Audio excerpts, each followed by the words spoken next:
Welcome to the Ho-Ho Show. Rated the #1 most listened to podcast on Pluto. So join us now as we discuss news, politics, current events, and so much more. So clear the airwaves and strap in as we defend the Constitution, because freedom matters.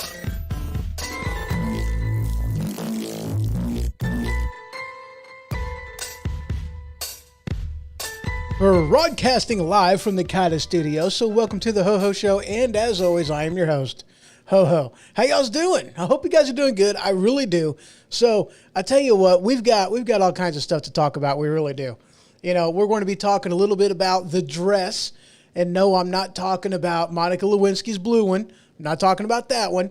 We're going to be talking a little bit about the FBI, Clinton. We're going to be talking about what's going on at the southern border, a little bit about some of the stupid stuff that I've been hearing regarding vaxxing and anti-vaxxer people and whatnot. We're going to be talking a little bit about the protest that happened, I believe, earlier today. January 6th protest for the people that are still being detained, unconstitutionally, might I add. And let's see, what else are we going to be talking about? Milley, going to be talking about him. And, I think that actually about covers it. But first, we're going to start off right here. Because there is a article that I seen from AIR, A-I-E-R, I don't know. I can't say as if I've ever seen this one before. But the headline is, "The Inevitable Failure of Socialism." And I read through some of this, and I was actually kind of entertained on this, because it said that he said that, a guy that wrote this paper, I guess this is an article that was written back in 1920 that has a name in here that's written in German. I don't read German, I don't know.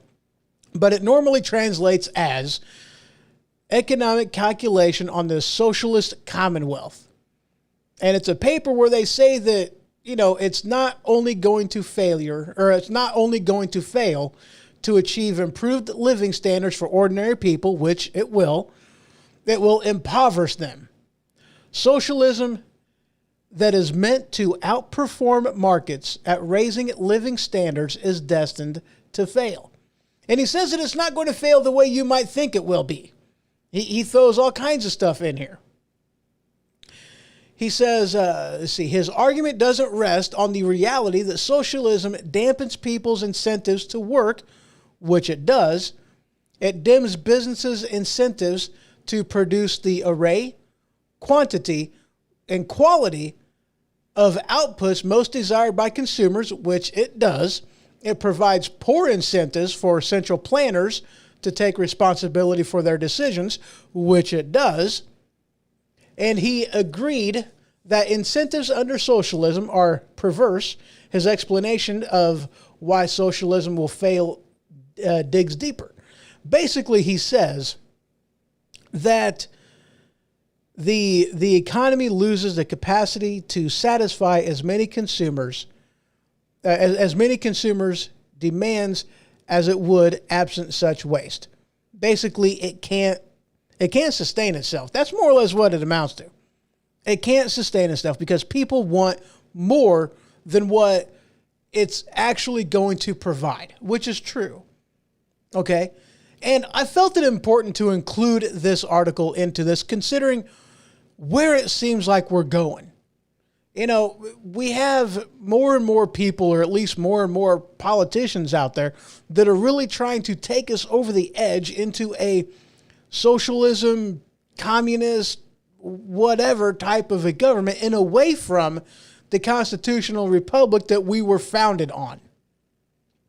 I had a conversation a while back ago with somebody, and we were talking about a social experiment that was done in a class by a teacher, a college class, on socialism. And I described what this social experiment was. The teacher, he took every single exam, every single paper, every single assignment, and he took everybody's score, he averaged it out, and that is what everybody got. Okay? And in the beginning, you know, everybody was doing exactly as everybody normally would have. You know, you had some advanced students that did a very good job. They worked their butt off. They got her done. You had some mediocre students that was, you know, in the middle, an array of them. And then you had people that just wasn't going to do anything, you know, and even they got the exact same score as the people who busted their butt, did the homework, did the reading assignment, did everything they were supposed to do, did it right, actually learned something and got the A++. Okay, everybody got the exact same score. And what happened eventually is what always happens eventually. Because as more and more people discovered that I don't have to work as hard to get a good grade, I can start slacking off and there's going to be other people to pick up the slack for me. I don't need to work as hard. So slowly and slowly, little by little, fewer people was doing the assignments. Fewer people was studying and actually passing the tests. Fewer people was actually working for the common good of the entire class. You still had, even towards the end of it, some people that just they wouldn't accept defeat. You know, they wanted to keep on learning for the sake of learning and moving on and advancing their academic, you know, career, so to speak, even though they still failed the class, because by the end of the class, by the end of the year, you only had a few people that was doing the work for everybody, so the entire class failed. The entire thing, because there wasn't enough people to pick up the slack for everybody else. And that's what happens in a socialist type of economy. Because when you are no longer the beneficiary of your hard work, when you no longer can benefit financially for your ideas, for the things that you do, for whatever happens, when you can't just sell it, it has to be given away for the common benefit of everybody else, then what incentive do you actually have to try, to succeed, to participate in research and development to get the next greatest iPhone or Android device? If socialism is actually the way that we are going to go, you can kiss all that stuff goodbye, because it ain't going to happen. Because the people that would normally be there to research, to develop, to come up with the next greatest thing, you take away his incentive to do that. You know, to the incentive to create the greatest mousetrap that history has ever seen. When you take away that incentive, all you're going to get is the same old, same old. Why? Because they're no longer incentivized to do good, to do better, because it doesn't matter. Because they're not going to be the ones that's going to have their life richened they're not going to benefit from their own hard work. Everybody else is. It's just going to be given to them, taken from the inventor and given to everybody else because, hey, that's how socialism works.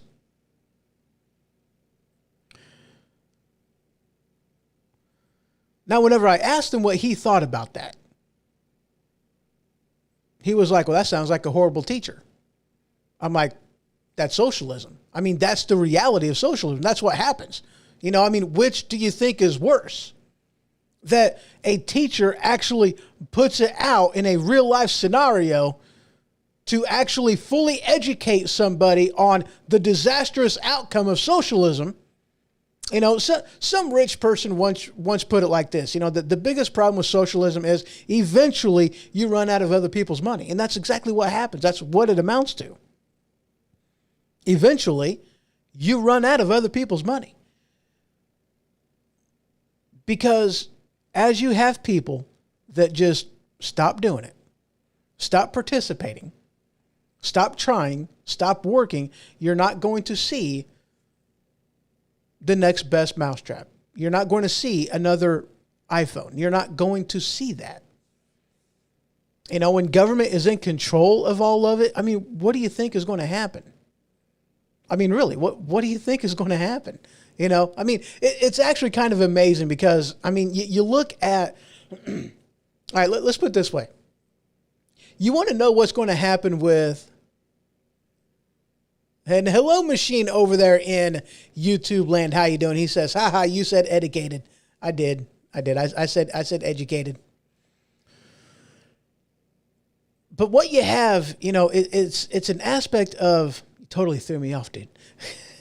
It's totally my fault. I was halfway into a thought and then, that happens though. It happens, What could possibly go wrong? Exactly. And a lot of things apparently can go wrong, But when you no longer are the beneficiary of the hard work, when you no longer participate because it is demonstrated to you that you don't have to, then why would you? You work to gain money. You create to not better your own life or not to better somebody else's life, but to better your own life.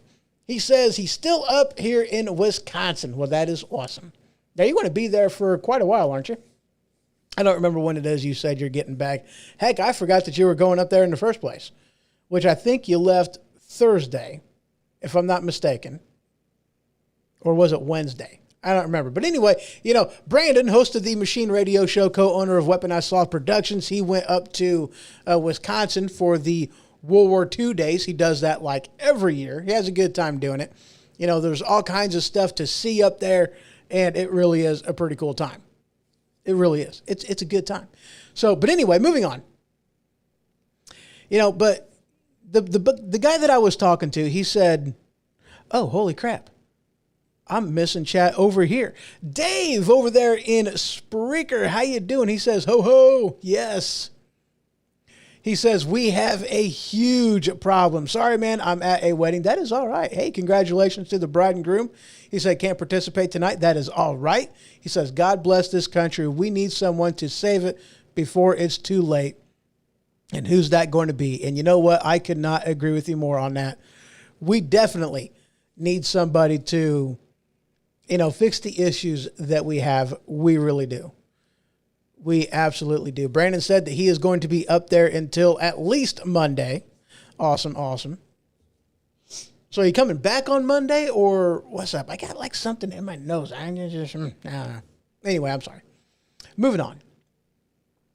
But I was talking with him and again, he said that sounds like it was a horrible teacher. And I'm like, well, dude, this is a real life application of what socialism is like, because whenever you are not the beneficiary of your own hard work, your own ideas, when it's taken from you and given to everybody else for the sake of a social justice, what have you, then are you going to innovate?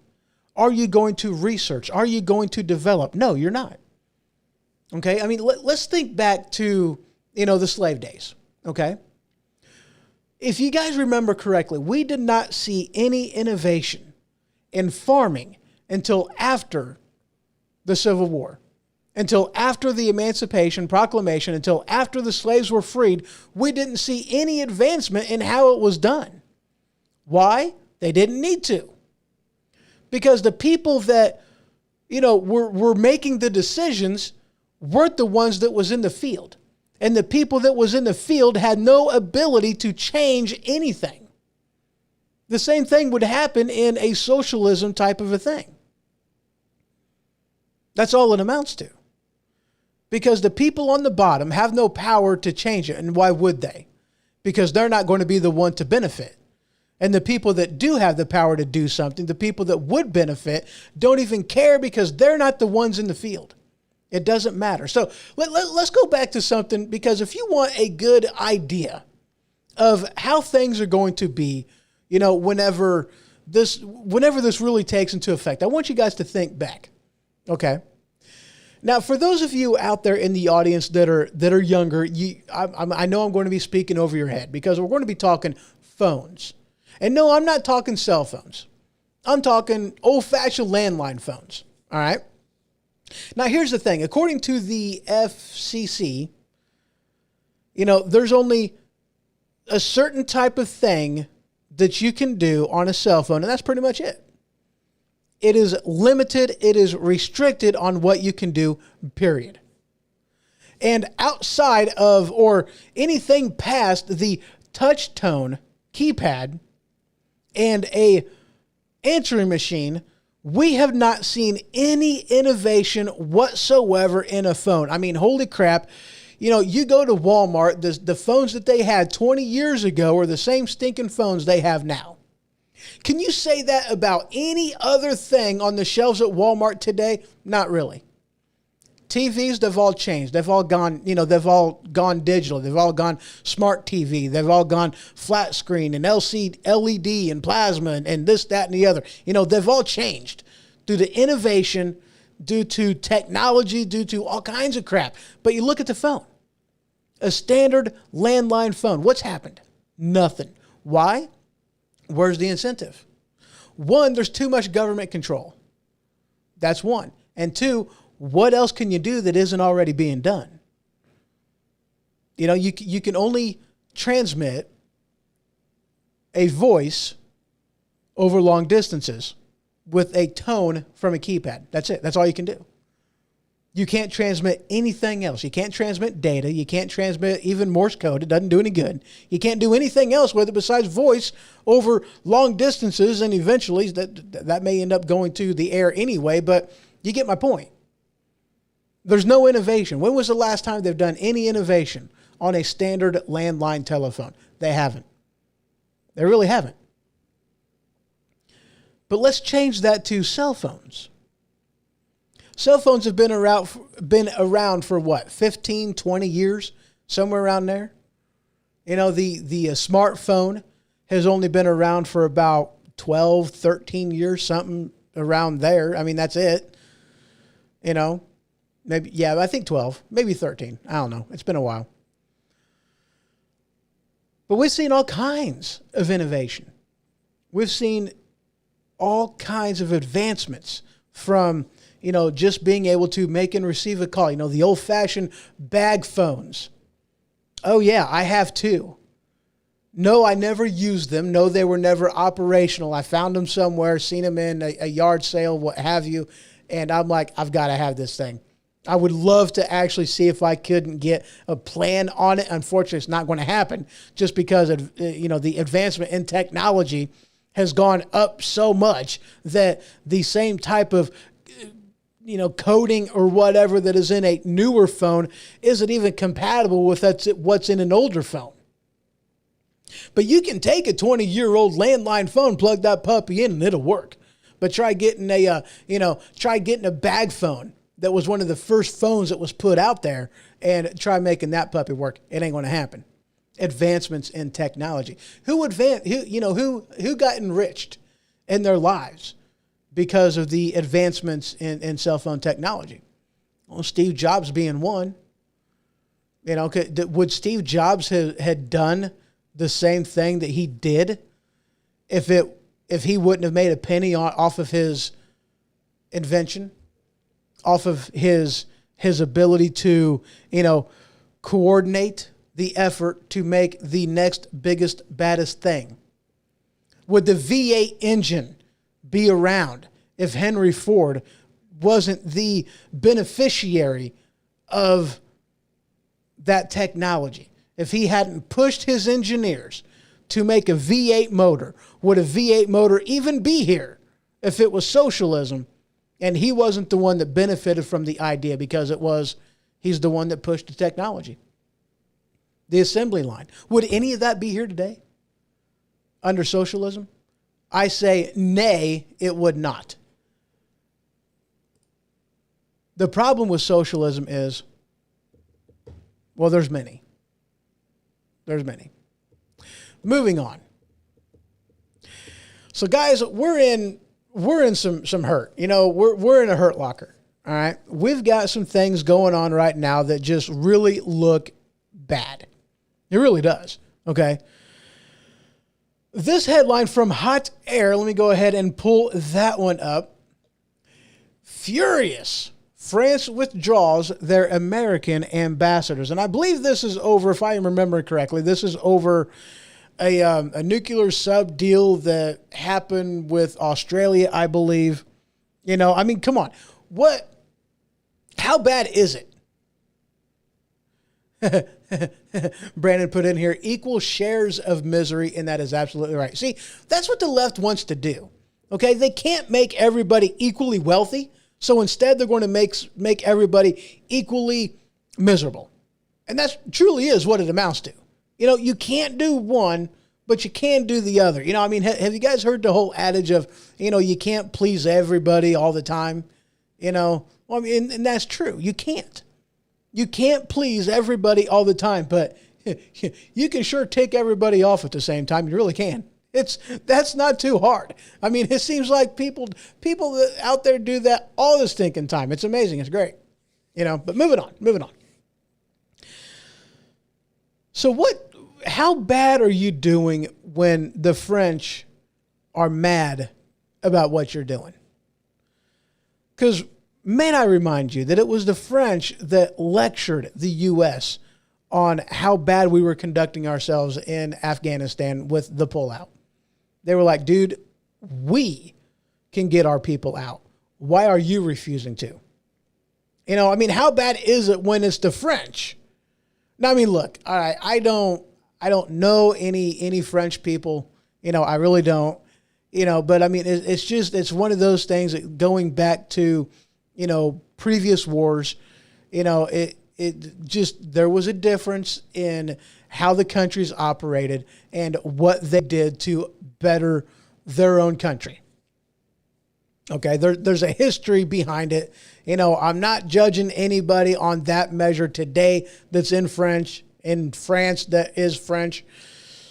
I can speak, really, I can. Not judging. I'm just throwing that out there. How bad, based off of a historical standpoint, how bad is it when you're getting lectured from the French and the French are saying, we don't want to have anything to do with what you guys are doing right now. We want no part of this. You guys are screwing up and you're screwing up bad. We're done. How many times have you seen in our history that another country has pulled out their ambassadors to the U.S., abandoned their embassies? Now, I don't know how deep this has gone. Okay, I don't know if it is a complete pullout or if he's just left and maybe somebody else is going to come back. I don't know. But has this ever happened in U.S. history? Because I truly have no idea. I have no clue. But the optics on this looks pretty bad. And how much longer are we going to allow Biden and the Biden administration to blame Trump 9 months after he was inaugurated and took office? Almost 9 months. How long are we going to allow that to happen? Because we're past 100 days. We're past 100 days. Can you really continue to blame Trump for this? No. This is Biden's America. And truth be told, this is our America too, because we're the ones who failed the country. Let me be perfectly honest with you on that. We're the ones that failed. Moving on. I seen this article from Axios, and it made me hurt a little bit. I got to be honest with you. This headline, North Carolina judges strikes down state's voter ID law as racially biased. And this is not the first article that I've seen on that. There was a couple other ones that I've seen. What I want to know is how? Because if you're going to say that it's racially biased, then you have to be able to prove that there is something in this law that is biased towards somebody's race. Not an outcome, but the law itself. You can't do that. Because none of these voter laws has anything to do with somebody not being able to vote. It's about somebody not being able to vote twice, 3 times, or even more. It's about somebody not being able to vote for somebody else. You can only vote for you. One man, one vote. One man, one vote. Free South Africa, you dumb. Never mind. Name that movie. That was a good one. That was actually one of my favorite parts in that movie. That whole entire thing, it cracked me up. Joe Pesci as Leo Getz. Holy crap. The thing was amazing. Joe Pesci? Yeah. Excellent movie. It really was. Excellent movie. Name that movie in the comments. All right. You'll get a prize. It might be a little bit of that, but you'll get a prize. Name that movie. It's a good one. It's got Joe Pesci in it. I just gave you a hint. It's got Joe Pesci in it. It's a good movie. Anyway, back to the article from Axios.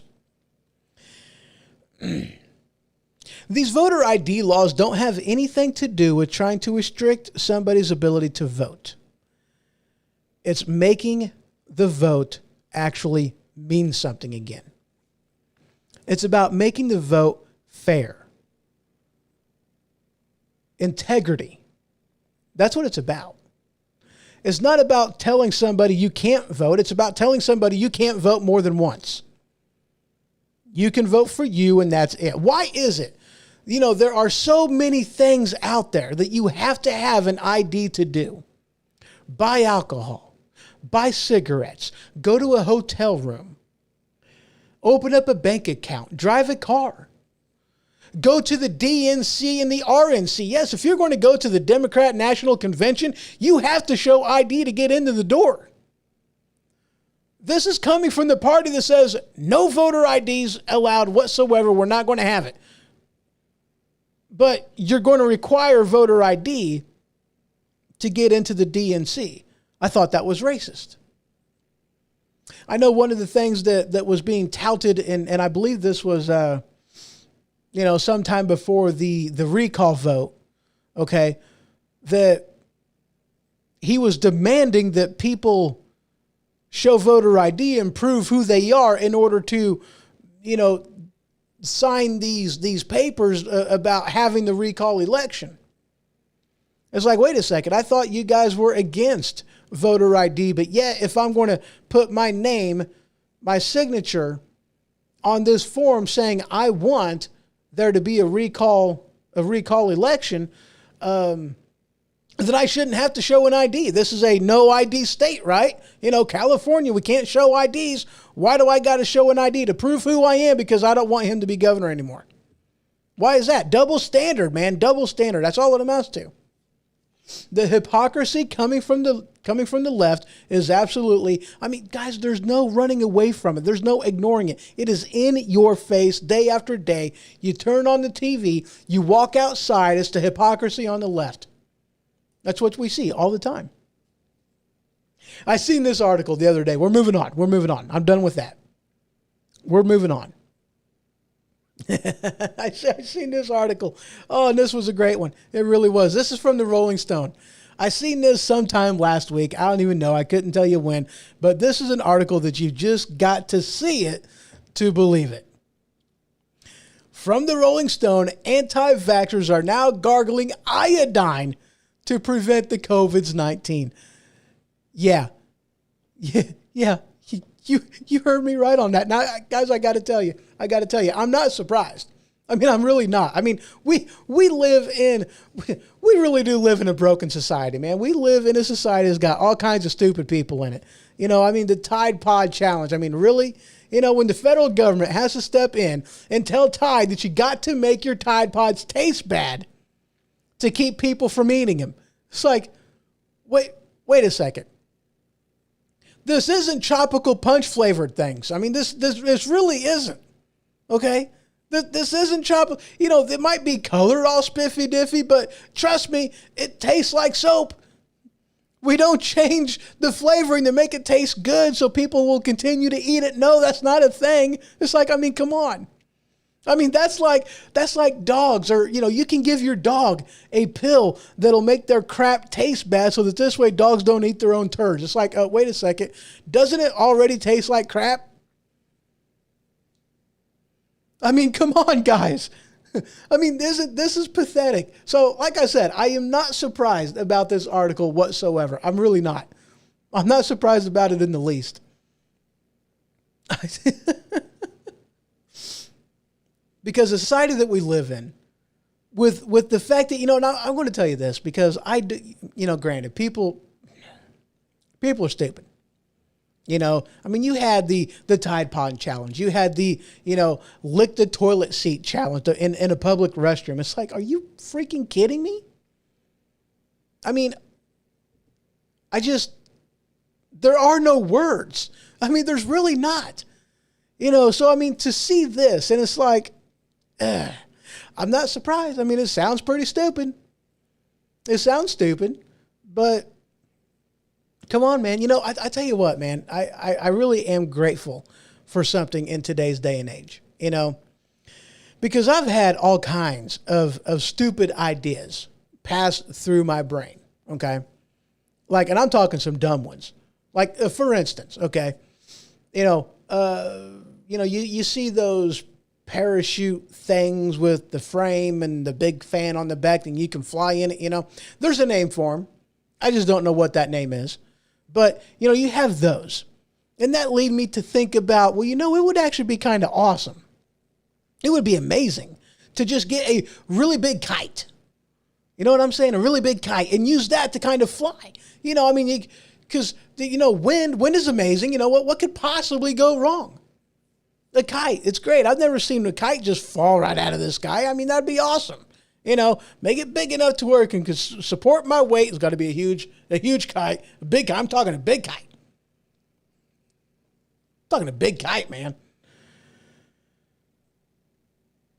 And I got to thinking about it. Well, you know what? Let's just look on YouTube, because I'm sure that if I've thought about it, somebody else has done it. You know, I mean, really, what's the possibility of there being some type of an original thought on that? Probably pretty slim to none. You know what I mean? And I watched this video of a guy that tried to do just that. And let's just say it ended badly. It ended really badly. It was not a positive outcome. I think the guy broke something because he fell to the earth with passion. Post haste, he came back down. It was great. You know, Brandon put in here, he goes, they call them gliders. No, not gliders. At least I don't think they're called gliders. I mean, there's a spiffy name for them. It's not gliders. Gliders are a little different. You know, gliders are kind of something you tow, you know, you put them in tow and then you know, or you just like launch yourself off of a mountaintop. You know, you can do that too. But it's the parachute canopies that you got the big frame, you know, like the boats with the thing, the big engine, whatever. Maybe they are gliders. Heck, I don't know.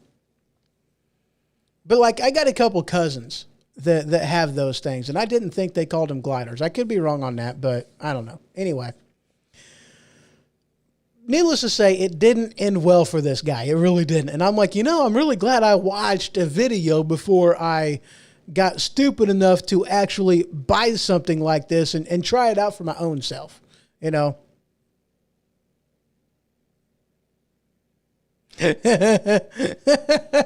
Okay. Brandon put in here, he goes, I'm saying that a kite is not going to hold that ass. I know. That's why I need a glider. That's why I was saying a really big kite. You know, I mean, you're going to need a really, really big kite. I'm just saying. You know, it's going to have to be a pretty big stinking kite. So, yeah, I seen this article. Totally not surprised about this because, I mean, come on. We live in an environment where people sue for the stupidest things. And that was one of the things I was kind of leading into earlier, was that how many of these people are just doing this so they can get attention and get a lawsuit. You know, because that wouldn't surprise me either. Because I'm sure a lot of that goes on. I mean, come on. I mean, how stupid you got to be to put hot coffee between your legs whenever you're a grandmother, and you should know better whenever your 16-year-old grandson is driving the car. You should know better than to do that. You know, I mean, I've heard the adage of old enough to know better, but still too young to care. I mean, I don't even know where this falls into. I have no idea. It's ridiculous, though. I mean, we do live in a pretty sue-happy society, and how many people are doing stupid stuff just so they can blame somebody else for their stupidity? I don't know. But, I mean, neither one of those would actually surprise me. Neither one. Neither one would surprise me. All right, guys, we are going to go ahead and take a quick break, and when we return, we're going to talk about the lawyer for the Clinton administration who was indicted recently. We're going to talk a little bit about that. That's going to be a good time. All right, guys, just a couple minutes, and I will be right back.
Have you ever been so full of it your eyes are brown? Have you ever sat on the toilet but nothing comes out? Is a box of frosted shredded wheat just not doing the trick? Well, have I got the ultimate solution for you? Tide Pod Brand Colon Cleanse. See, Tide Pod Brand Colon Cleanse is that particular product that will break through the sphincter like the Kool-Aid Man through a brick wall. Oh yeah! No more irregularity, no more cramping, just good old nice flow. That's right, Tide Pod Brand Colon Cleanse. Please use responsibly and use at home. This is a fast-acting product now available in Tropical Punch.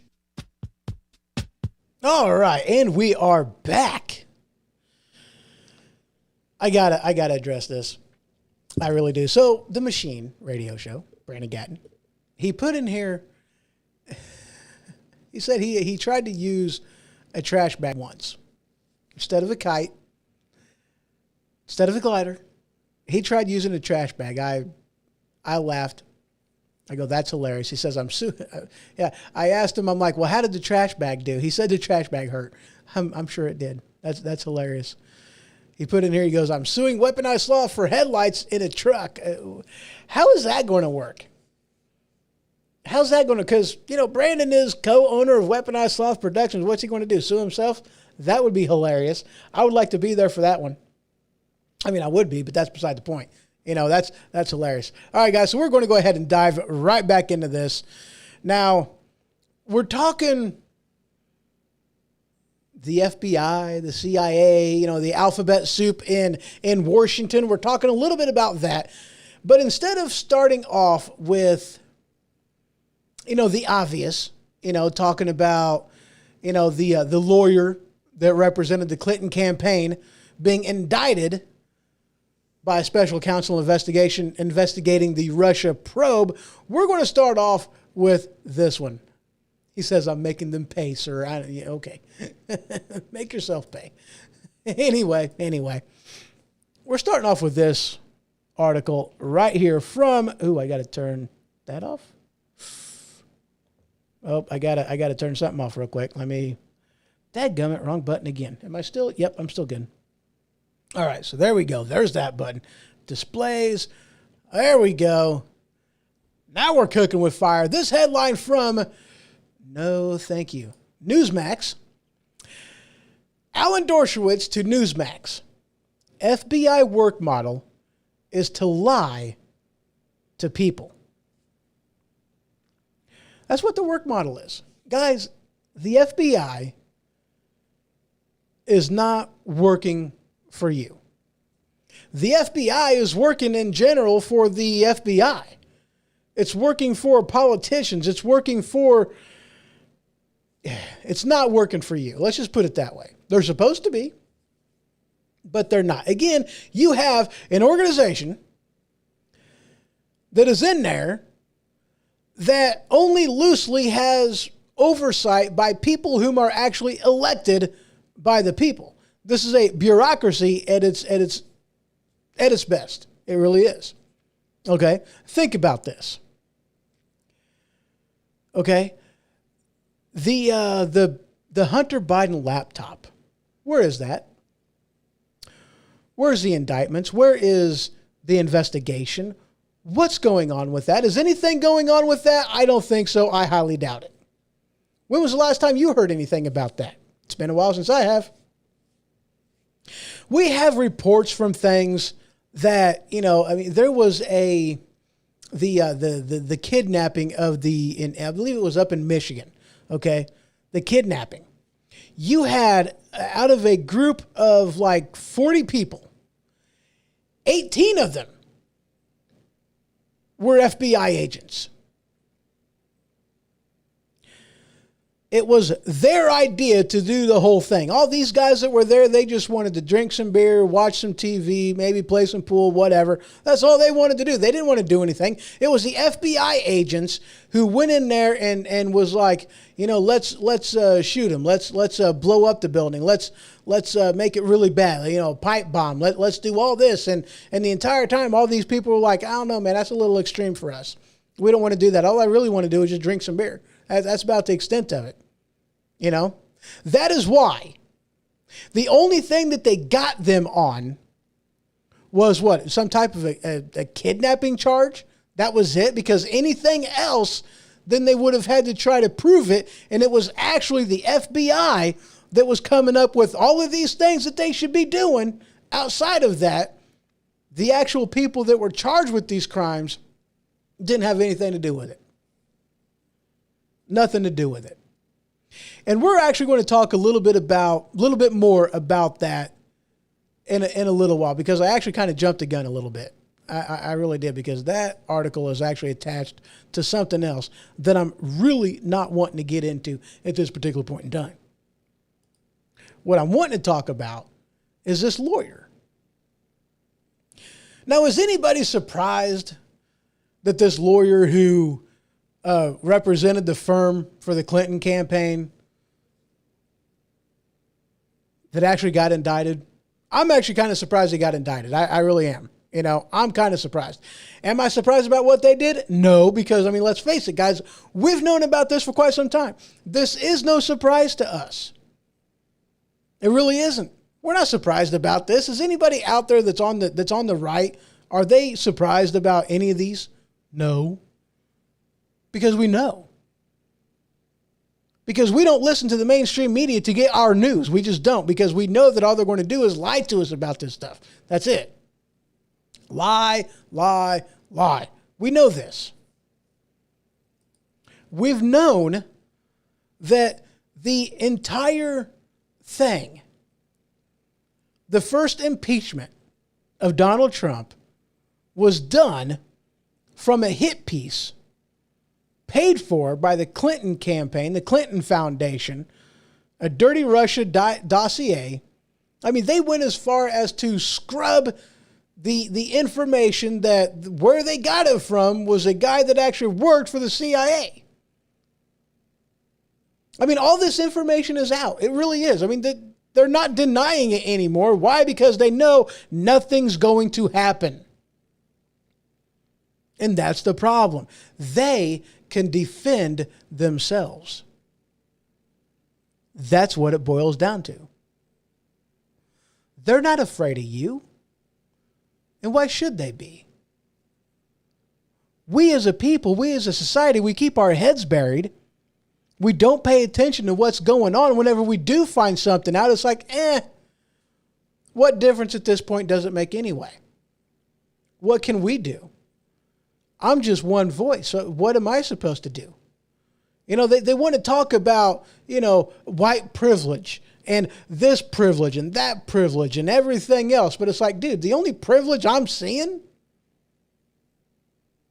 is political privilege.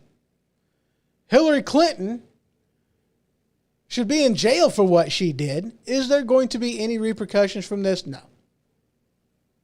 None.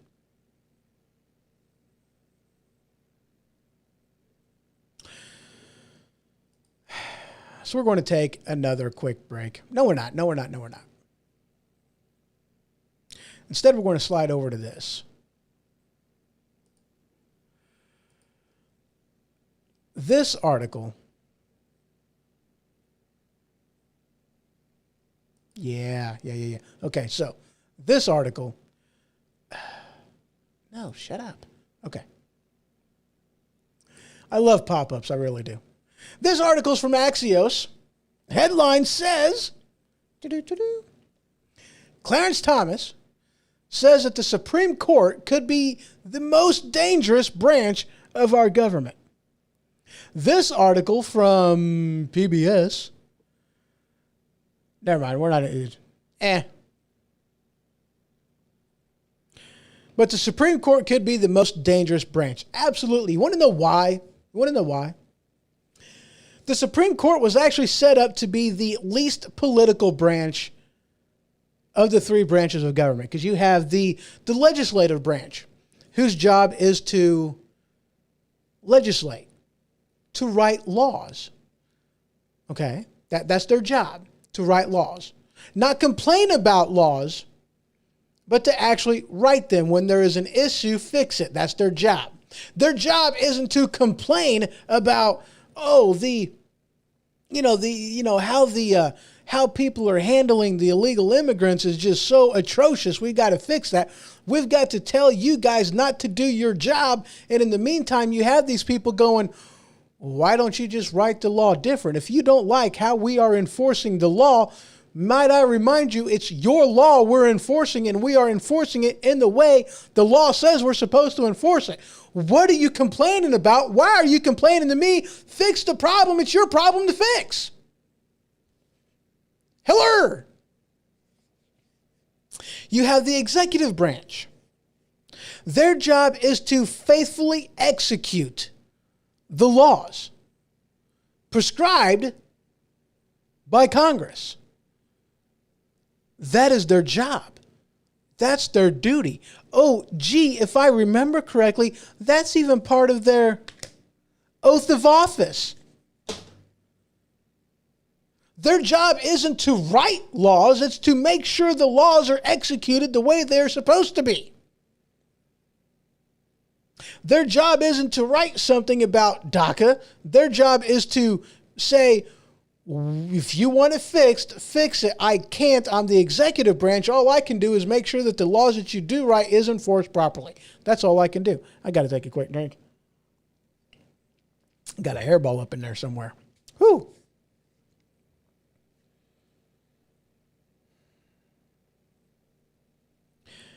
That's their job, to execute the laws. Faithfully execute the laws prescribed by Congress in the way that Congress says that it's supposed to be done. To make sure this is done. That's it. That's their job. Not to write laws. So whenever you have bureaucracies out there, like the EPA does not override the 10th Amendment. This is supposed to be done on a state level, not a federal level. They don't have that authority. They don't have that power. Our Constitution of the United States of America isn't a book of laws saying what the people are able to do. It is a book of freedoms to the people saying that the government can't restrict those. And it is a book of restrictions on what the government is able to do. That's what it is. A very unique constitution, the only of its kind, the only one that has ever been written like this. We're it. It's not a democracy. It's a freaking republic. It's a constitutional republic. It's a constitutional representative republic. Whatever you want to throw in there, either way you look at it, it's a republic, not a democracy. Anyway. Yeah, the EPA, you have the DOC, you got the Homeland Security, Department of Urban and Housing Development, what the heck ever that is. You got the Department of Education, Department of Transportation, all these other kind of things. It's not their job to write laws. It's the legislation's job to write laws. The legislative branch, it's up to congressmen. It's up to, the House of Representatives. It's their job. Okay, anyway. But you have the legislative branch, which is political. Maybe they shouldn't be, but it is. Because instead you have people that go out there that don't pay any attention to anything other than the R or the D next to somebody's name. That's all they pay attention to.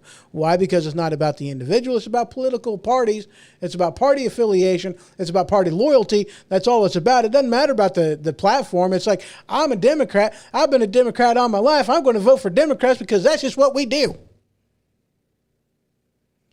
Okay. And then you have, the president, the executive branch, again, a political branch. And that leads me to the Supreme Court, the judicial branch. Their job, as prescribed in the Constitution of the United States of America, is to take the law that was written by Congress and say whether or not it adheres to the limitations set forth by the Constitution. That is it. That is all they're supposed to do. Is this law a legal law? Yes or no? If no, or I'm sorry, let me reverse it. If yes, then the law stands. It has now been argued, brought forth to the Supreme Court, has been debated on the floor, and has been ruled upon by the justices to adhere to the limitations set forth by the Constitution. The law stands. If it doesn't adhere to the limitations set forth by the Constitution, then the law is supposed to be simply and easily, let me get this for demonstration purposes. I have in my hand a piece of paper. We're going to imagine that this is a piece of paper of like 50, 100,000 pages that is law that was written by who the heck knows. And if it doesn't adhere to the restrictions, to the limitations set forth in the Constitution, the judicial branch, the Supreme Court, is supposed to rip that puppy up and throw it away. That was kind of loud. I apologize about that, but you guys get my point. Their job isn't to go in there and make edits. The law, their job, prescribed in the Constitution, might I add, is to rip it up and throw it away. That's it. That's what their job is. Their job isn't to interpret the Constitution. It's a document that gives them authority. They don't have the right to judge that. You know, which came first, the chicken or the egg? Which came first, the Constitution or the Supreme Court justices? It's the Constitution. The Constitution is what gives the Supreme Court justices their authority, and they're not supposed to operate outside their authority. And if they do, then they should be impeached. Because, might I add, there's nothing in this document. They want to talk about term limits to the president. Let's talk about term limits to everybody. Not just congressmen, but Supreme Court justices too. There's nothing in here that says it's a lifetime appointment. It just says it's an appointment. Unfortunately, there's no sunset clause in there. Maybe there should be for everybody. Not just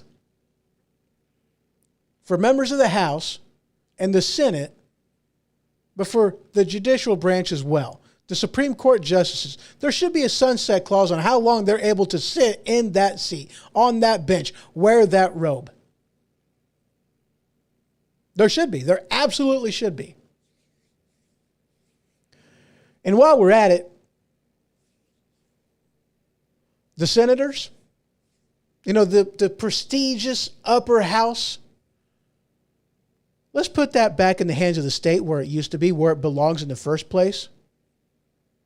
There's a reason behind it. If you don't know, I've spoken about this numerous times on other shows. I'm just going to keep it short and simple. The House of Representatives, they represent the people. It's that simple. That's why there's 435 of them in the House of Representatives. There's 435 representatives up there. Why so many in the House of Representatives and why so few in the Senate? Well, I'll tell you why. It's because the House of Representatives represents the people of the states that they reside in and is based off of population. One representative for every so many in the population, with a bare minimum of one, because you at least get some type of representation in there. But you see, we're not a nation of people. The United States of America is not a nation of people. We are a nation of nations. We are a federation. That's what we are. Illinois is a country, just like Canada is a country. Illinois is a country. The U.S. of A. is a federation. It is a country of countries, not a country of people.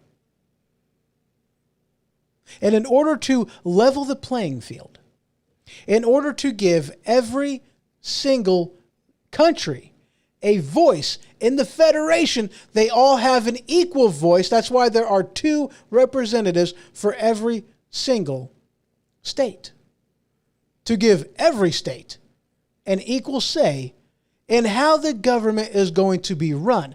That's how it was established. But for some reason, we went from an appointment, a vote that was done by the government, their representative body, an appointment by the governor, confirmed by the legislative branch, and then put in the seat that can be recalled if they don't do the bidding of the state. You don't have to worry so much about special interests, lobbyists.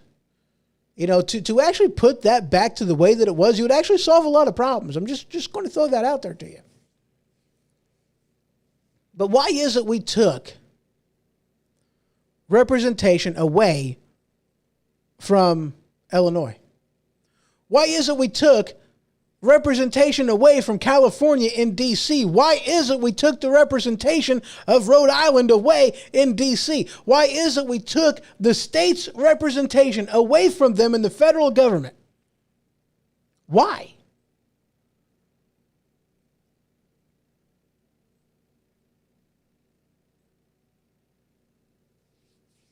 There's a reason behind it.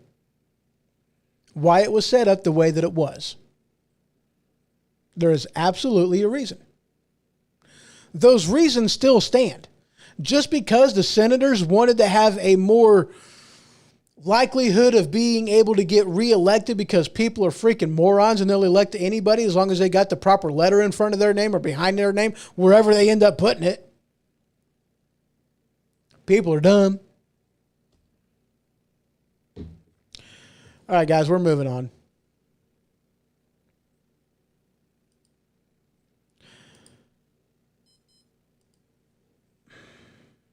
Yeah.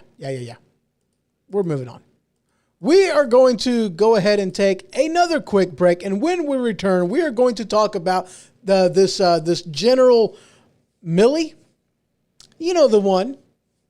I'm sure you guys have heard about what this guy did, how he committed treason, how he military coup, some would say. There's all kinds of different things you can throw in there. So we're going to talk about that right after this. Don't go nowhere.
Have you ever had an ailment that a normal over-the-counter remedy just couldn't fight? If this is the case, then boy, have I got the solution for you.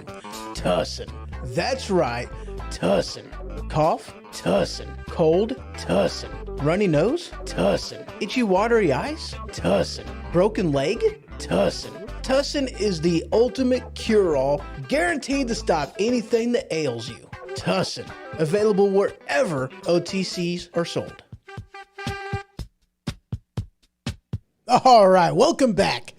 So, guys, we're going to talk about Milley's actions, what he did in, the days sunsetting President Trump's presidency. Okay, so maybe I didn't choose the proper order to really word that, but you guys know what I'm saying. So this headline from Daily Caller, we're just going to go ahead and dive right into this thing because this is very, very telling, okay? The hypocrisy, again, on the left is, holy crap. So this headline from the Daily Caller, they sat on it for months. Mark Levin flames Woodward and Costa for hiding Milley actions until they needed book sales. That's what the headline says. And yeah, Mark Levin was kind of ticked about this. He really was.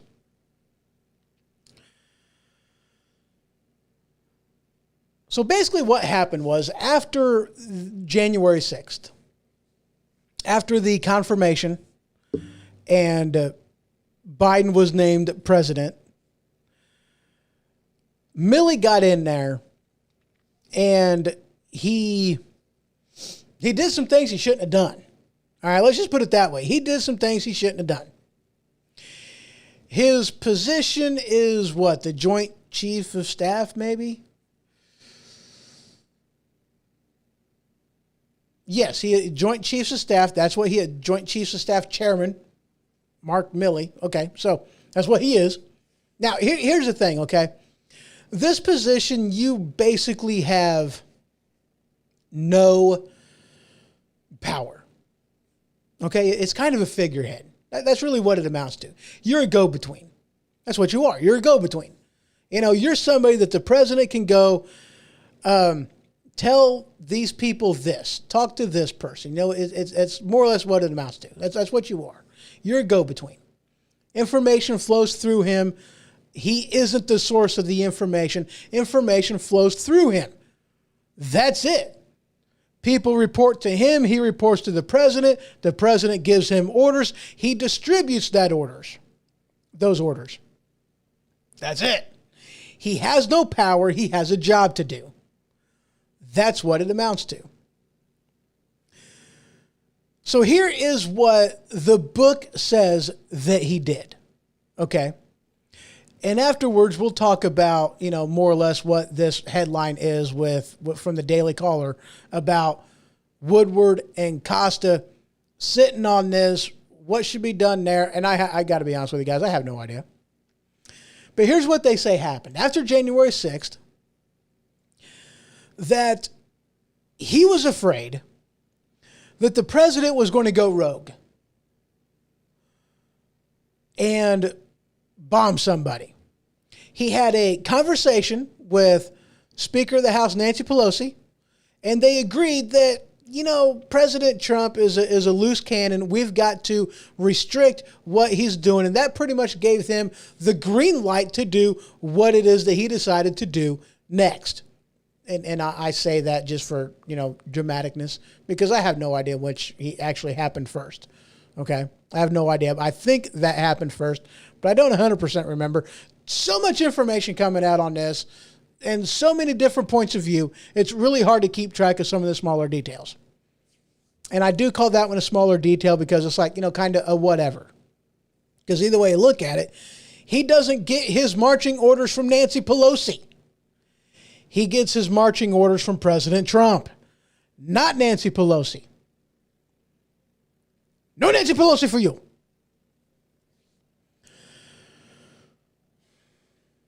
He had a conversation with other generals saying that any order you receive, if it doesn't come from me, if I'm not in the room, don't follow it. He basically told every one of these people, looking them right in the eye and said, do you understand, yes or no? And he took those yeses as confirmation, as a verbal agreement. He basically put himself in charge of the United States military. He then had a conversation, or at least in some point in time during this, he had a conversation with his counterpart in China. Not a good individual. This guy is a killer. He kills people for fun. The Chinese Communist Party is nothing, it's not a nicety, okay? But he talked to this guy and he said, look, everything that's going on is fine. We are in control. Nothing is going to happen. You're fine. If something does happen, if the president does decide to strike with a nuclear weapon, I will call you in advance. It will not be by surprise. That's what he said. He did not have the constitutional authority, nor did he have the okay from the president, the word from the president to call this guy and say, this is what I need you to do. Might I add, you know, do you guys remember a little gentleman called Flynn? Do you guys remember him? You know, what he did as part of standard operating procedure, and they threw him to the wolves for this. And then you have Milley not doing the same thing, going above and beyond. This was a coup. This was treason. They took the power of the sitting president away from the sitting president. They took control of the military in the hands of the military. Never since George Washington. Because it was George Washington that handed control of the military back to government. This was before he was elected president. He gave control of the army to government. Not since then has the military taken control of the military back to themselves. It's never happened. It's always had civilian oversight. It's always had that. But apparently, Milley figured that, he's better than his predecessors and he's better than the president. Now granted, okay, guys, look. Don't get me wrong. I understand what happened. I understand why Milley did what he did. I truly do. I understand why. He was afraid for his job. He figured that once the Biden administration took control, the transition was done, he was going to be out of a job, and he didn't want that. He didn't want to be out of a job. He liked his job. He liked his paycheck. He wanted to keep doing what it is that he was doing. It gave him power. He liked power. He wanted to keep that power. He wanted to do that.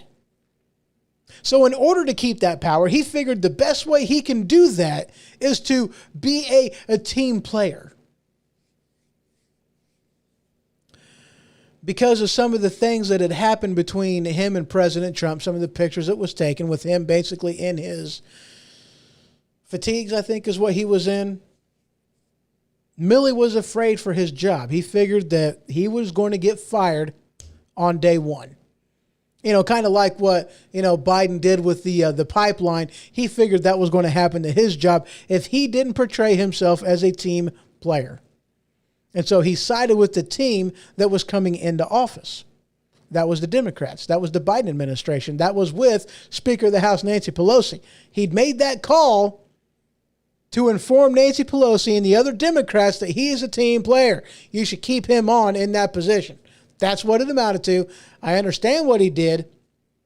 I get it. I really do. Don't get me wrong. I ain't giving him a pass. He deserves no pass. In fact, he needs to be thrown in jail, court-martialed, removed from his post, pending an investigation. Because Woodward and Costa, they claim to have all kinds of information, sources, documents, transcripts. That's the whole 9 yards. Here he is saying, I did nothing wrong. But unlike President Trump on the Ukraine phone call, he is unwilling to hand over. I don't know if anybody has asked him, but he's definitely not said, look at the transcripts. This phone call was above board. There was like 18 people involved in this conversation that was listening in on this conversation. Where's the transcripts? You want to put this to bed? You want to say that what you did was right and righteous? That everything was above water. You didn't commit treason. You didn't commit a military coup against the sitting president of the United States of America. That you didn't take control of the military back and put it in the hands of the military. If you're going to say that, where's the proof? I know on a normal day it's innocent until proven guilty. I get that. But this is the military conduct right here. He's not a civilian. The military operates on a different set of rules. People in government operate under a different set of rules, higher standards, if you will.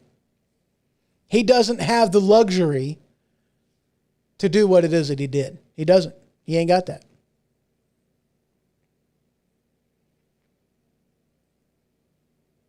He committed treason,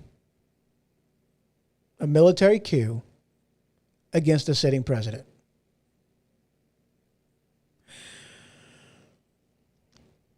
Now, I'm not saying throw his butt in jail.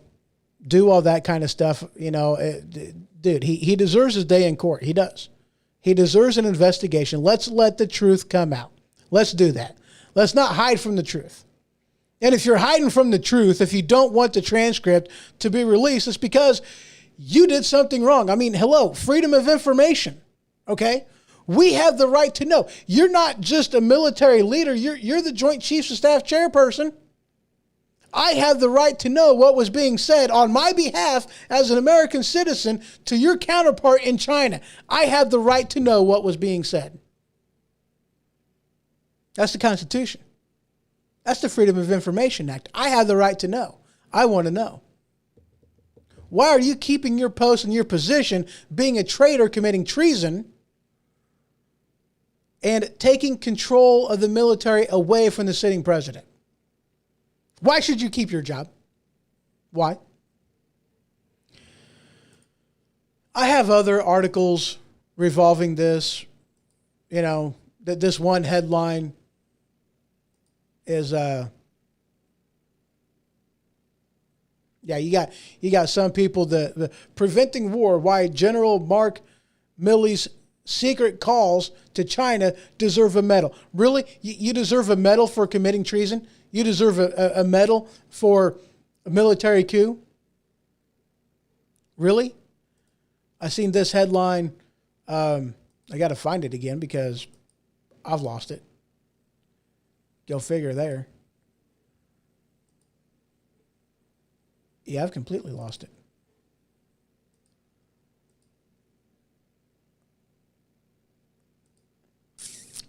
Basically saying that, Milley forgot the Constitution, and he did.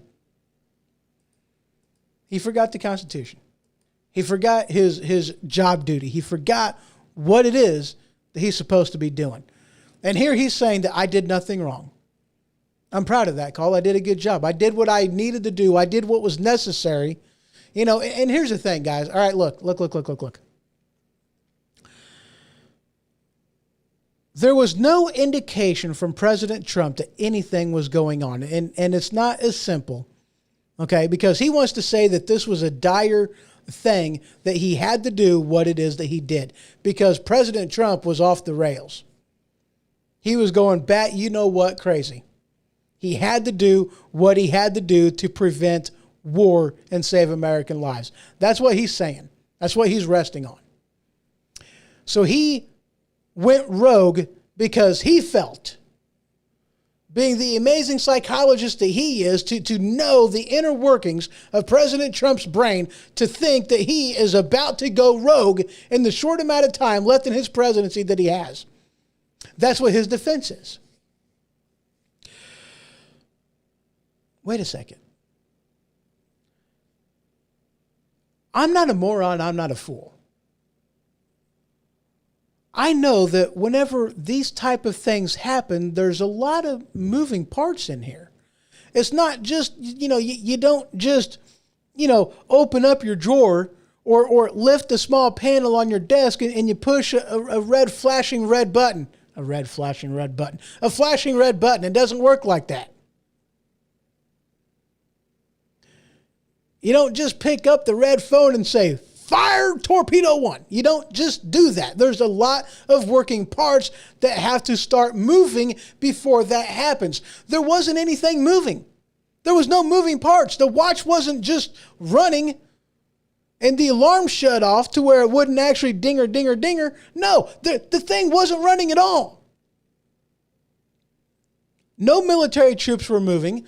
No submarines were moving. No carriers was moving. No activity was going on in the Gulf, in the China Sea, and nothing and nowhere. Nothing was happening. What possible reason would you have to think that President Trump was about to go rogue? Where's your proof? If that's what you're going to claim, support it. Back it up. Give me facts, because the fact of the matter is there was no indication that President Trump was about to do anything. None. N-U-N, none. And you know what? For that reason alone, I really do think that regardless of what happens in this, just for the simple fact is, he is saying that he knew better. I don't care what was in the phone call. He's been at that post for long enough. It's time for fresh people to get into the job. It is. That's kind of the way most promotions are done in the military. You get promoted. You stay there for a couple years, a year, 3 years, and that's about it. You know? You don't just sit at a position once you get there for the rest of your life. You don't want to get comfortable. You don't want to get complacent. You don't want to get...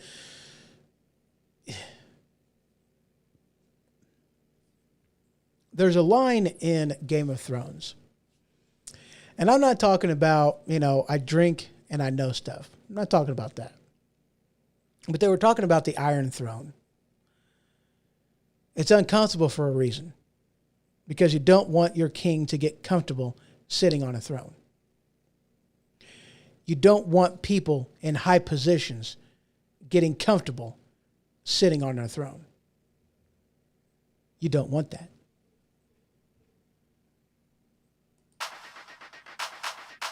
We still got more to talk about, guys, so I will be right back, and we are going to talk a little bit about, at the other end of the break, oh yeah, we're going to be talking about that border, and then we're going to be talking about the amazing dress, and then COVID still to come. Man, we got a lot to go through. Holy crap. Be right back.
Do you love your occasional Mexican dish or your musical fruit? Are you tired of walking by family members and crop dusting them?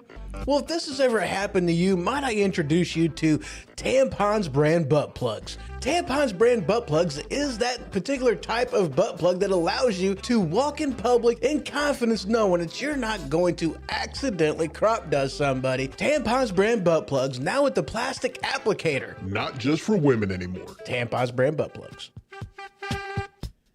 Pick yours up today. Tampons brand butt plugs. All right, guys. Hour and 22 minutes into this, and we still got more to talk about. We really do. This is going to be a 2-hour show. Holy crap. That's what happens when the news is this good.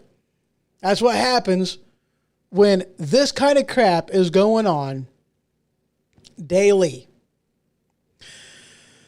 So this headline, and guys, we've got a few to talk about. Okay? So for those of you that don't know, we have a crisis going down in Del Rio down in Texas. Okay? And this actually goes into another problem with, the governor down there wanting to build that freaking border wall. And he's wanting to do it outside the help and the control of the federal government. And one of my questions to this was, because they got things accomplished, things that should have been done during President Trump's administration, but they failed to do it. Why? Getting through some of the, getting some of the land and, necessary to build the wall, and finishing construction of it. It's like, why? And that was one of the things that was holding back President Trump in getting this wall built, was needing the land to actually put it on.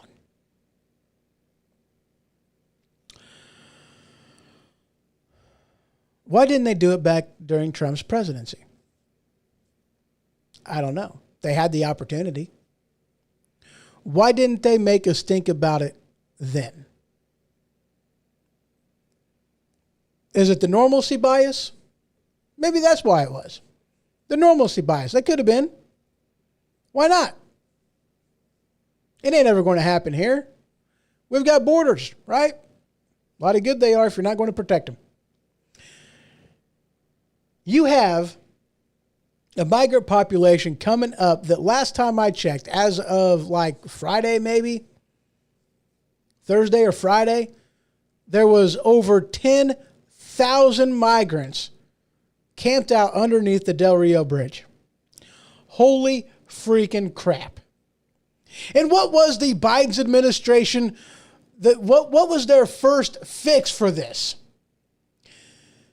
It wasn't to give resources down to Texas to help them out with this. It wasn't to deport people and send them back home. It wasn't to do any of that. Their first two things that they were going to do was, one, tell the Customs and Border Patrol to stand down. There's nothing to see here. If you guys aren't walking the beat, then you guys don't have any people to turn in. It's simple, right?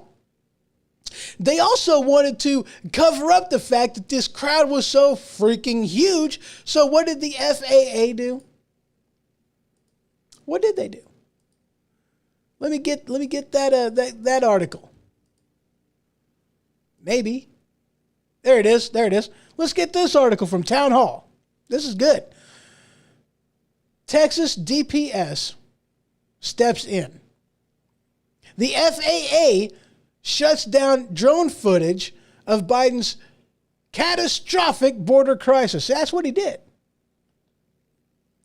For months, Fox News has been flying drones over that area looking at the crisis at the border, at people just crossing the border all willy-nilly and nothing happening. And now you actually have something to see down here, something freaking huge, something that's going to catch the interest of people, something that we're just not going to be able to ignore anymore.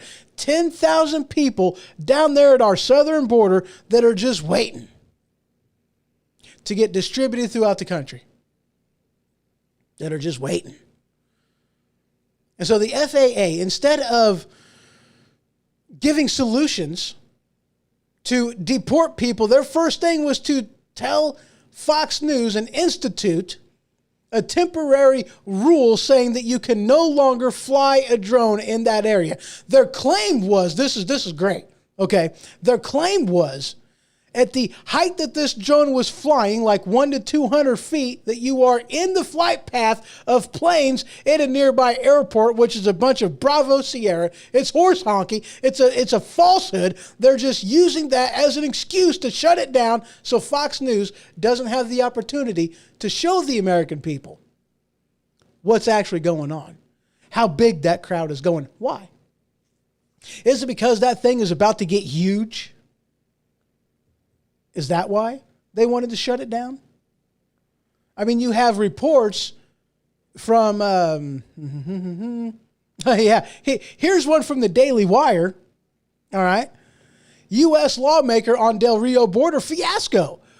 Worse than you could imagine. And the worst is yet to come. But you also have Department of Homeland Security saying that there's deportation flights to Haiti from Del Rio. Oh, they're doing something about it. They're absolutely doing something about it. You have Texas wanting to step in and actually finish construction of the border wall on their own. You have the FAA putting a temporary ban on drone flights above the Del Rio Bridge. And here you have this article from Axios, which is a total left-wing news organization, might I add, saying the Department of Homeland Security to increase the deportation flights to Haiti from Del Rio. We're getting them out. We're sending them home. Why is it on the Daily Wire it said that the worst is yet to come? That's because they're not doing anything. That's because the messaging that went out was clear. You can come here, they're not going to do anything. And that's whenever you've seen the jump from like 3,000 to 7,000 and the 10,000 in a matter of what, 48 hours? 2 or 3 days, that's it. And the numbers are still growing. Senator, what's his name? Ted Cruz. Holy crap. Senator Cruz was down there. And he did a video talking about what's going on down at the border, how horrible it is. People just sitting there. How many people need to cross the border and be congregated in one place? Do you look at it and say, this is an invasion? How many people? 1,000? 1,000 troops? 2,000? 3,000 all gathering and congregating in the same area? How many people justify an army, justify an invasion? You know what? It doesn't have to be an army. Let me rephrase that. It doesn't have to be an army. How long until it is an invasion? And believe me, it's an invasion. They are looking to influence from the inside and change how this nation works, the political landscape. That's what they're looking to do. They're going to come into this nation. They're going to sit and suckle from the government teat, and you're going to be forced to pay for it. That's the fact of the matter. That's the bottom line. It is what it is. I'm actually going to skip, the COVID's talk on this episode. And we are actually going to slide right into the last thing that I want to talk about. And there's still stuff in here, guys. I mean, there really is. There's so many articles in here. I mean, there's like 61 articles, I believe, that's in here. There's quite a few. And if you guys want to take a look at all the sources that I'm using for the show, you can head on over to thehohoshow.com and just click on the newsfeed tab, and there you will see the magazine on Flipboard, which is my go-to hub, my one-stop shop for anything, everything, and all things news. The only thing that I hate about Flipboard, I'm just going to be honest with you, we're going to have a side conversation, a side story. There's only one thing I hate about Flipboard, and that is in order to see and read the magazine that I've got up, you've got to create an account. You really do. I wish that they would at least let you read it without having to log in and make an account. But I mean, good grief, guys. I mean, how many people out there have multiple, have email addresses they use for spam? Ooh, that was a hiccup burp. But for spam, for collectors, for, what have you. If you don't want to give your personal email address, make another one. With Yahoo, with Gmail, I mean, there's all kinds of, things out there that you can use, all kinds of different email sites that you can get your email from. That you can make another email account. It's fine. You can do that. Just use another one. Go ahead and do that. And then this way you guys can participate in the articles and even set up your own Flipboard, because here's the thing that's amazing about it. They're not a sponsor. They're really not. But I love what they do. I love how they do it. It's amazing. And it's quite honestly one of the best I've ever seen. But it really is a news hub for all kinds of information, magazines, news sources, articles, the whole 9 yards. And if you make a magazine like what I've made in here, and there's not the article that you're looking for, that you found that article, all you got to do is copy the URL in there, and you can put it up right in here. I've done that numerous times. It's real easy to use. It's available on, the web address sites, on the Googles or the Firefox or the WaterFox, whatever you're using. It's available as an app on Android, and I'm assuming Apple. I don't know anything about Apple. I don't use Apple products. I never have. Probably never will. I like Android. I really do. It's amazing. Anyway. So yeah, make an account. This way you guys can even make your own profile and, get articles that you want to see based off of all kinds of different categories. It really is an awesome site. Moving on. Not a sponsor, might I add. Moving on. Let's talk about the dress. And no, I'm not talking about Monica Lewinsky's blue dress. I'm talking about AOC, Alexandria Ocasio-Cortez, her amazing dress that she wore during the $35,000 a plate Met Gala. We're talking about that dress. And yes, you guys heard me right. First of all, let me go ahead and bring up these stories and actually get them ready because I have yet to do that one. Yet to pull these up because I was going to do a break and then come back to this. But this really is good stuff. All right, so this article from the New York Post, not a right-wing news source. I got to take a drink. Give me a second. Oh, yeah. That is some good stuff. That is some high-quality red drink right here. Tropical punch. I'm so weird. All right, so this headline from the New York Post, and you can see the picture on it. And I got to admit, though, before I jump into the picture, I got to admit, the dress wasn't as bad as what I thought it was going to be. And thank God it wasn't blue. But it wasn't as bad. Whenever I heard that Alexandria Ocasio-Cortez, the Miss AOC, had a dress that had basically the words on the back saying, tax the rich, $35,000 a plate Met Gala, that the dress cost, I don't even know how much the dress cost. I heard a number on that. I heard a number on how much the dress cost. And I was like, holy crap, are you kidding me?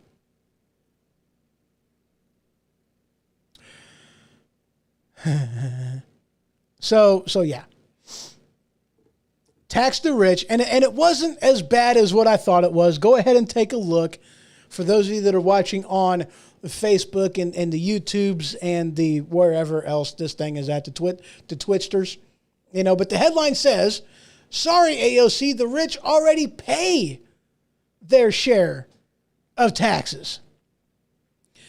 I don't remember exactly what the number is, whether it's the top 1% or the top 10%, but they pay 40% in taxes. It's either the top 1 or the top 10. 40% of our nation's taxes, that's what they pay. They're already paying their fair share. What we have, unfortunately, are just too many people in the middle or in the bottom that use way too many tax cuts, way too many things that benefit from their relationship with government, and they're not paying enough taxes. That's what the problem is. Now, look, I don't mean to step on people's toes. I really don't.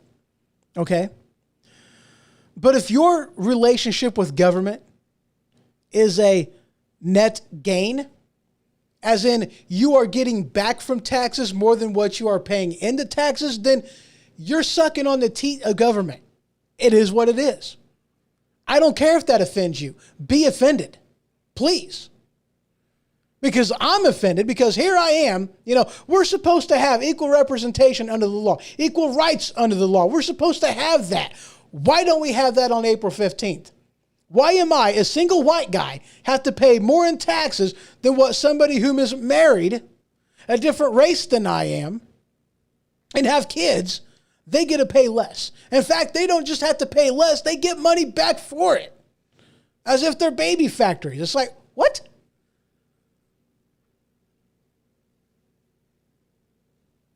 If your relationship with government is a net gain, you don't pay taxes. You benefit from other people paying taxes. And to wear something, okay, let's talk about the irony here, okay? You're having somebody who started off, now this is, we're not talking about Biden who's been in office, since 1953. That's been in government for a freaking long time. We're talking about AOC. We're not talking about Biden who went from college right into government life. We're talking about AOC, who started off as a bartender not that freaking long ago, and now, somebody whom they said that didn't have $1,000 to their name, somebody whom had to have somebody else pay their way to Washington because she couldn't afford a plane ride to get up there even, her troubles of hardship. Now she gets a ticket gifted to her of the net worth of $35,000, something that she is going to have to pay taxes on, might I add, that could cost upwards of around a lot.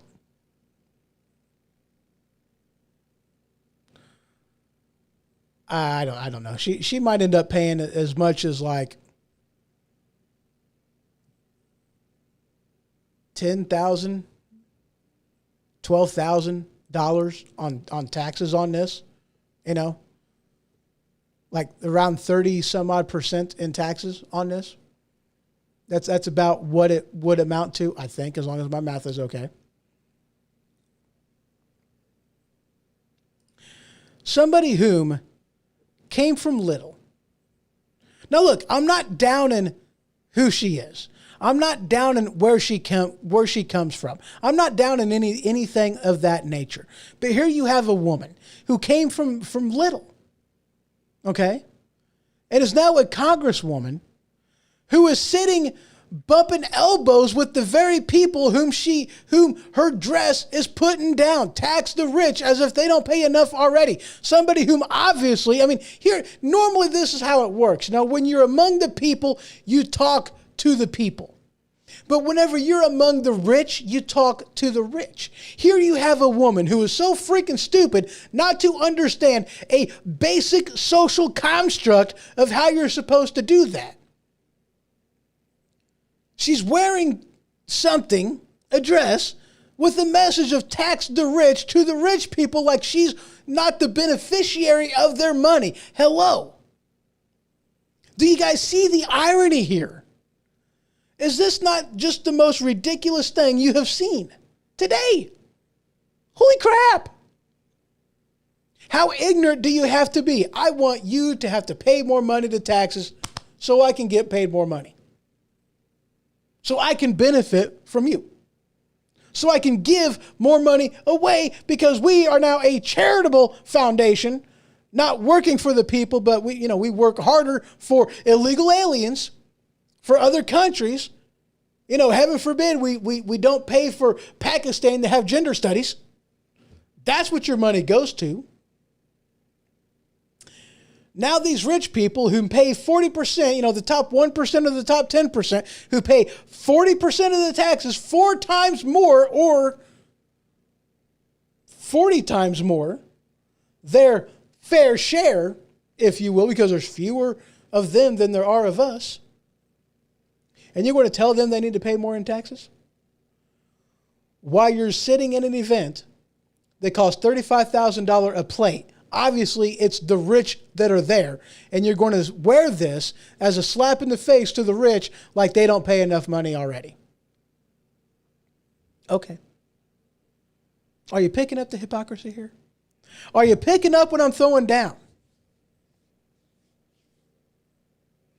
And this dress wasn't a cheap dress, guys. It really wasn't. It cost a lot of money to look that trashy.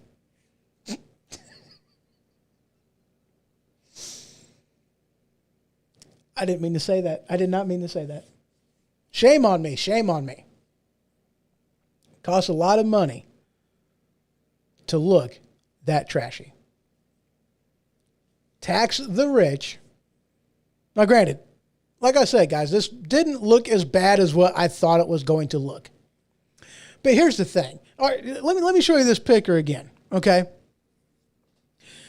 She did this type of thing all night, posing to the camera, sticking her butt out there, as in a, hey, look at me, look at my dress, look at what I got on here. I am so woke.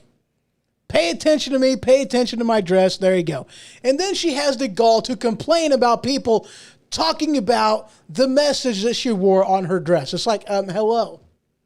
You wore words on the back of your dress. You posed for pictures all the time. There are several pictures of her posing, sticking her butt out there, saying, hi, look at me. Hello. Several of them. And you're going to have the gall to complain whenever people want to comment about you, your dress, and what you were wearing. Hello. Look, I'm not saying that women who wear skimpy clothes deserves to be objectified. I'm not saying that. But what I am saying is if you don't like it, there's a simple fix. There's no excuse for rape. There's no excuse for, molesting somebody, for groping somebody, for doing any of that crap. There's no excuse for that. And I am not giving a pass on any of that whatsoever. I am talking the eyeballs. I am talking looking. I am talking conversing about. If you're going to dress like that, somebody's going to talk about that. You shouldn't be surprised because why else did you wear that? Are you picking up the irony again? Wearing an anti-rich dress at a gala exclusively for rich people. Here's another thing to note. I want you to look at what's on her face. I want you to look at her mask. I want you to look at, I want you to look at everything about that. I want you to look at how colorful her mask is. I want you to look at how amazing her mask is. All the people that you can see in the background, their masks are exquisite. Let me see if there's more stuff. Nope. There's not anything there. Nope, that's the same picture. Okay, there's this one. Several pictures here of how beautiful and gorgeous they are and everything else. And all the masks that are worn by everybody there. Oh, wait, that's right. Nobody else is wearing a mask. You want to know who was wearing a mask at this Met Gala? They're so afraid of the COVIDs and holy crap. How many of them are wearing masks? None of them. None of these people that spent $35,000 a plate had to wear a mask. The only people that had to wear the masks were the staff. That's it.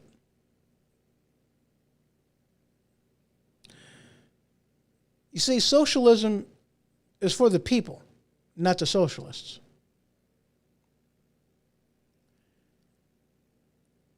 The rules are for you. They're for me. They're not for them. They're exempt from all these BS laws that they're writing and sending down. They don't have to wear the mask.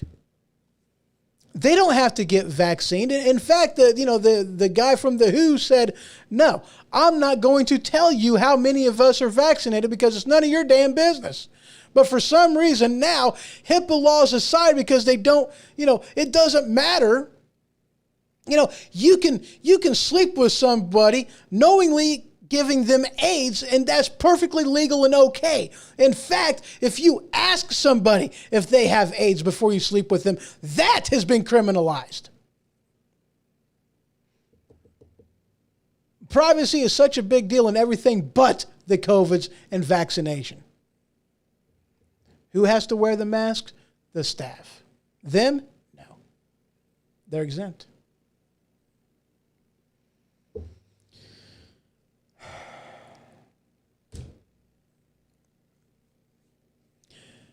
Ladies and gentlemen, this nation is in trouble.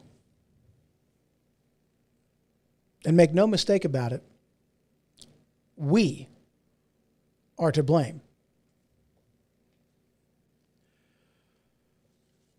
This Constitution right here starts off with a few simple words.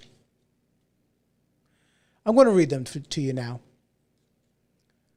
We, the people.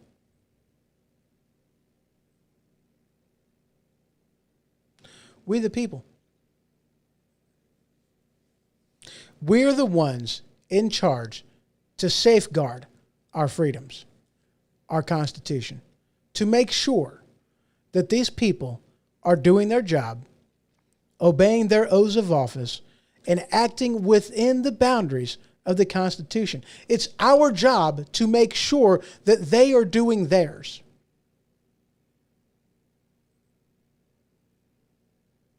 We have failed.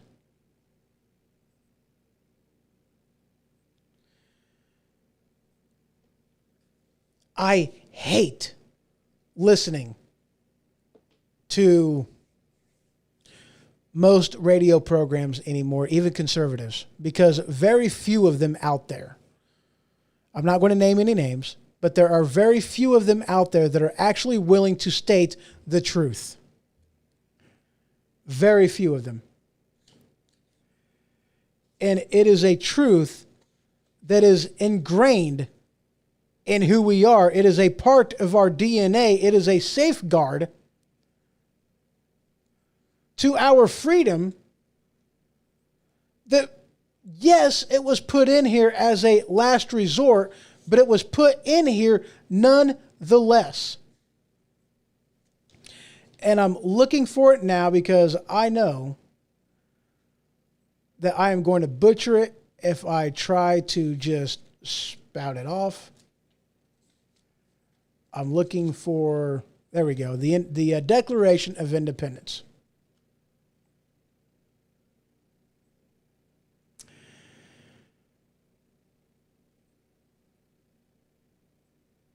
Okay, I'm reading. I know I'm in the right part.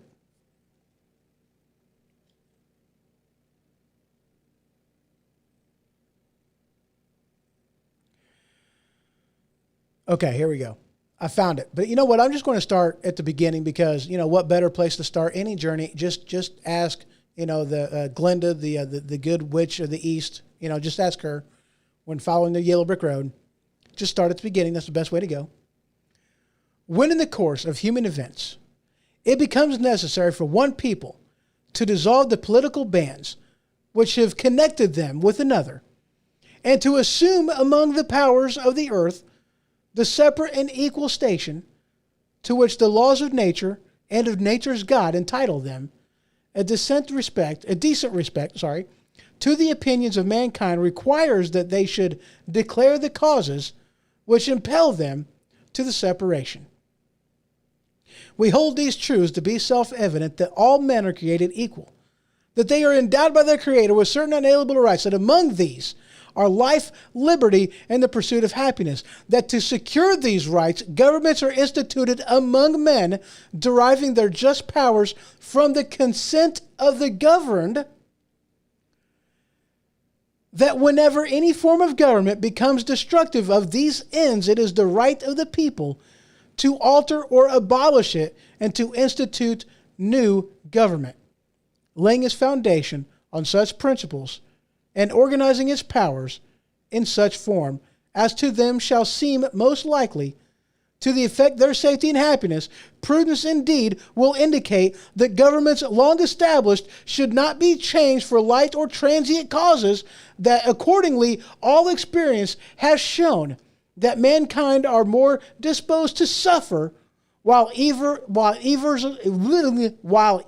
are sufferable than to right themselves by abolishing the forms to which they are accustomed. But when a long train of abuses and usurpations pursuing invariably the same object evinces a design to reduce them under absolute despotism, it is their duty to throw off such government and to provide new guards for their future security. Such has been the patient sufferance of these colonies.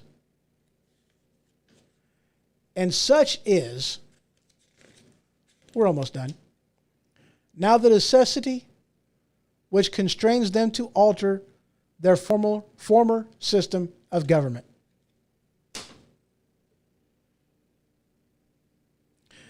When diplomacy has failed, when all else has failed, when we have done everything that we can do and we can do no more, when they cheat, when they rob, when they pillage, when they commit treason, when they steal an election, when they bomb citizens, when they do all kinds of atrocities, when they give your money away to people that do not deserve it, when they treat our government, your money, like we are not a government that must function like we are a charity that should be taken advantage of, when they rack up so much freaking debt that there is no way in history, no way that we can ever pay off our national debt in 50, in 100, in 1,000 years.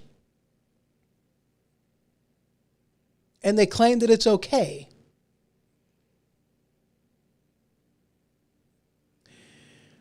When diplomacy has failed, then you've got to do something and go beyond diplomacy. What irritates me is nobody seems to be willing to have those simple conversations. You know, people that aren't even willing to say that they're just going to stop with, I don't believe that we are past a point of no return, that diplomacy can still succeed.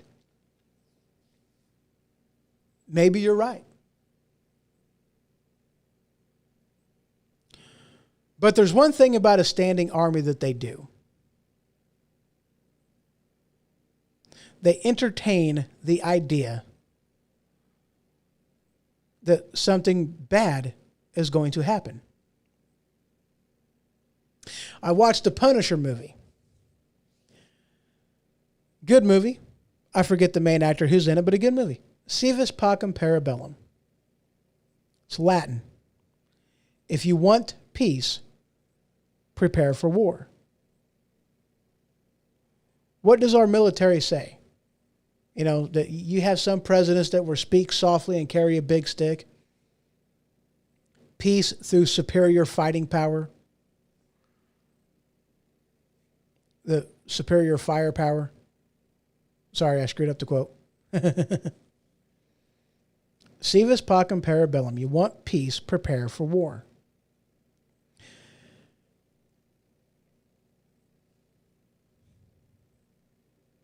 Even the Bible says the signs will be clear. Get ready. Get ready to go. Have we reached that time yet? I don't know. But we are dangerously close. Glenn Beck, there's this article from the Blaze TV. He breaks down on how close America could be to a complete collapse. With the course that we're currently going in, you know, I'm pretty much there to say that it's not a question. It's not a question of if. It's a question of when.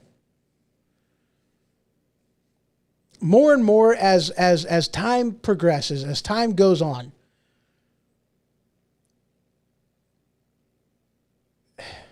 how do we recover? Because we try to do what is right.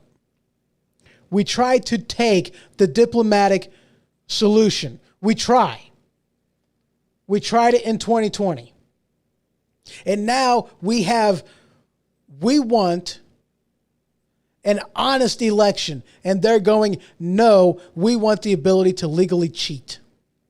How? If you don't have any faith in the election, can you expect us to respect an election?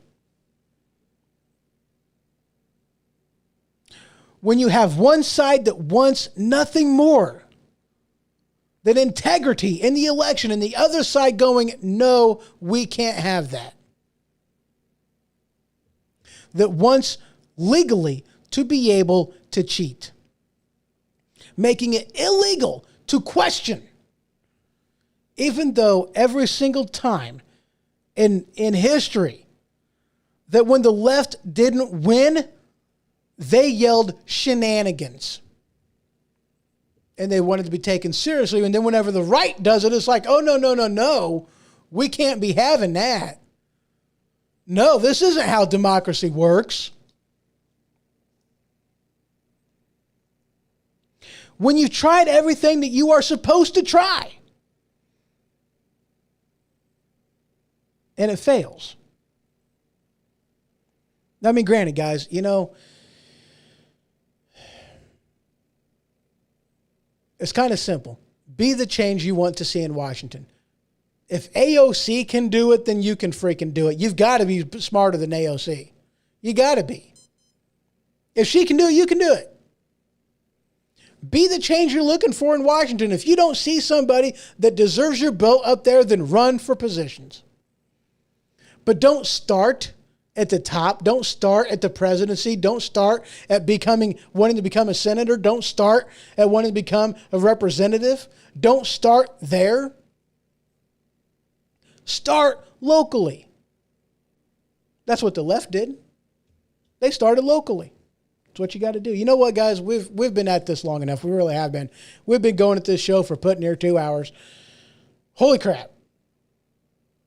You know, we're going to cut her short. There's not a whole heck of a lot left to get into. I've pretty well said my piece. I hope you guys are picking up what I'm throwing down.